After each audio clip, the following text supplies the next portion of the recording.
La parole est toujours liée à la croix. L'apôtre Paul emploie cette phrase, car la parole de la croix est la puissance de Dieu. 1 Corinthiens 1,18. C'est la puissance de Dieu. C'est la sagesse de Dieu. Nous savons que le mot utilisé est le logos de la croix. Le logos est la combinaison d'une pensée, d'une expression de manière personnelle. C'est la parole dans une personne liée à la croix. C'est la raison pour laquelle c'est écrit de cette façon, par le même Saint-Esprit, qui est l'esprit de connaissance et de compréhension dans le livre de l'Apocalypse. Et il était revêtu d'un vêtement teint de sang. Son nom est la parole de Dieu, Apocalypse 19, 13. Vous constatez les deux choses, le vêtement teint de sang et son nom, la parole de Dieu. Puis vous regardez dans la lettre aux Hébreux et vous vous souviendrez que dans le chapitre 9 au verset 19, vous avez ces mots. Moïse prit le sang des veaux et des boucs avec de l'eau, de la laine écarlate et de l'hysope, et il fit l'aspersion sur le livre lui-même et sur tout le peuple. Il y a la parole, le sang. C'est la croix qui donne à la parole la puissance agissante. La croix du Seigneur Jésus est une chose terriblement efficace. La croix du Seigneur Jésus, dans sa valeur spirituelle, brisera tout ce qui se dresse dans le chemin de Dieu et défrichera le terrain de l'ancienne création. Elle détruira la puissance de l'ennemi et ses œuvres. La croix est une chose terrible pour briser, détruire, abattre. La croix sur le côté de la résurrection ne connaît aucune limite pour donner de la puissance. Et qu'elle est envers nous qui croyons l'infinie grandeur de sa puissance se manifestant avec efficacité par la vertu de sa force. Il l'a déployée en Christ, en le ressuscitant des morts. Éphésiens 1, 19, 20. La croix a ses deux côtés, celui qui brise et celui qui relève. Et c'est dans la puissance de la croix du Seigneur Jésus que la parole de Dieu trouve son efficacité. Il devient la parole de la croix, le vêtement teint de sang et le vêtement de celui qui est la parole de Dieu. Et en tant que parole de Dieu, il obtient sa puissance par le moyen de la croix. Christ crucifié est la puissance de Dieu. Quand la croix a sa place dans nos vies, la parole de Dieu est énormément puissante. Un prédicateur non crucifié est un prédicateur inefficace et stérile. Le mystère dans la parole de Dieu de la part d'une personne qui n'est pas un ministre ou un vase crucifié est impuissant, infructueux, stérile. Trouvez un homme crucifié, donnant la parole de Dieu et vous saurez qu'elle sera efficace, fructueuse, puissante. Prenez Jérémie comme une grande illustration de l'Ancien Testament. Si jamais il y eut un homme crucifié en esprit, ce fut Jérémie. Il porte les marques de l'homme crucifié dès le début.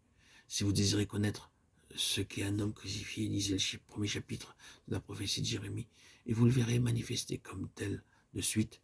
Lisez tout le livre de Jérémie et vous verrez un portrait grandeur nature d'un homme crucifié. Allez au chapitre 1 et au verset 4 à 6.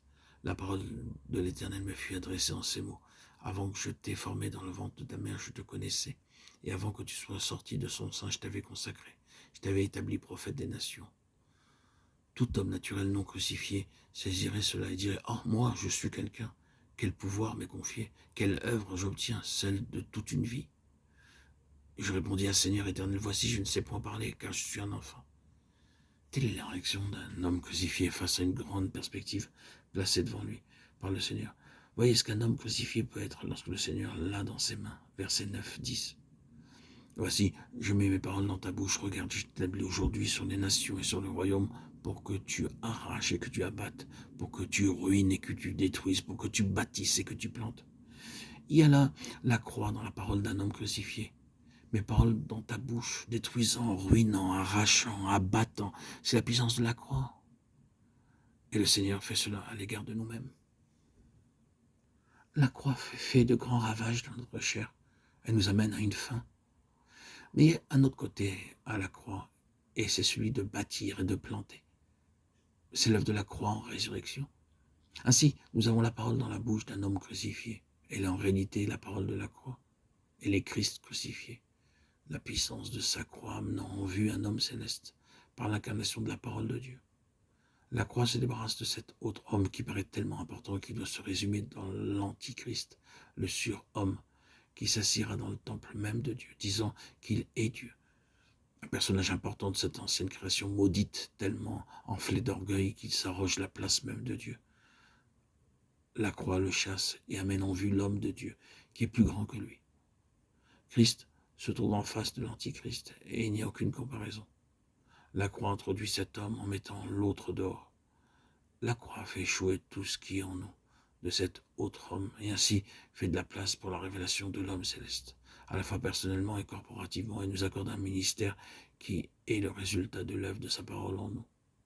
C'est un ministère qui est une œuvre, non pas un ministère fait de déclaration. C'est la raison pour laquelle nous avons souligné les paroles de Jean 14, les paroles que je vous dis, je ne les dis pas de moi-même, et le Père qui demeure en moi, c'est lui qui fait les œuvres. Le Père qui habitait en lui faisait ses œuvres, les paroles qu'il prononce. Il ne les prononce pas de lui-même, elles sortent des œuvres du Père. Ainsi, ce n'est pas une question de vérité, d'enseignement, de mots, d'idées, c'est un ministère, mis en évidence peut-être par des mots, mais par des mots que l'Esprit enseigne. Un ministère résultant de paroles intérieures, des œuvres de l'Esprit dans la personne. Frères et sœurs en Christ, bien-aimés, chers amis auditeurs, auditrices, que le Seigneur nous conduise davantage en cela. Amen, alléluia. Gloire à Dieu au plus haut des cieux, et paix sur la terre aux hommes qu'il aime. À toi, Seigneur, tout honneur, toute gloire pour les siècles des siècles.